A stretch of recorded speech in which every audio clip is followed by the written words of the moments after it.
Hey everyone, back again with another video. And this time I have to speak on the recent reports that have been surfaced about the senseless murder of a young man during the recent carnival. Now, I suspected because this was in London, it got more of the headlines. However, that's not the only one that took place during a carnival. There's one that took place in Manchester a few weeks ago, in which I actually originally planned to do a video just talking about what is going on with our youth, but most particularly what's going on with our young black men, because this is a black men issue. Make no bones about it.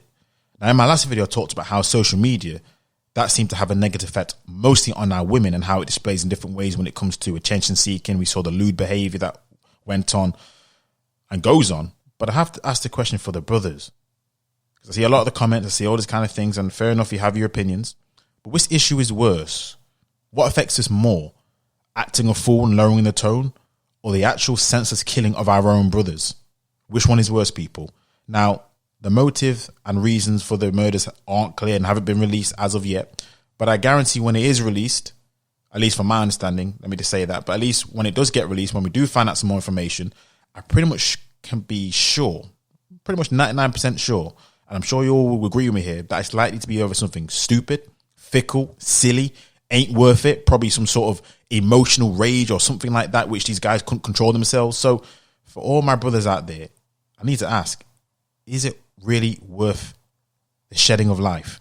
And where do we go from here? Because questions have to be asked, and they should be asked and should be raised about how can we prevent this? Because we all know the questions that are coming out from other groups and what they're saying about these events and how certain groups, when they get together, are all a familiar tale. And this is another familiar tale.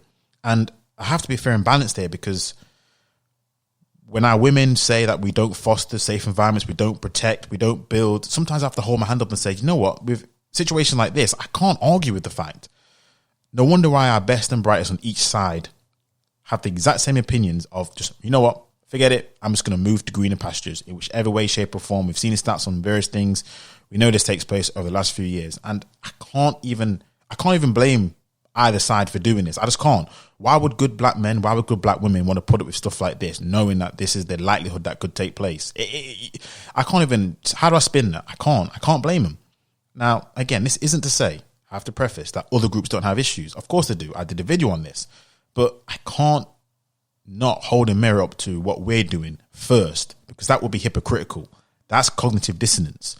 But again, like I said, this is just a familiar tale between black men all too often these days. And something needs to be done about it. Now, I plan to do a live stream talking about my solutions or my proposals for solutions about how we can at least prevent or lower the situation that we see so far. Because again, in terms of reducing it to zero, I don't know about that, but I've got my solutions. So I plan to do a live stream on this, in which I will outline my solutions. So stay tuned.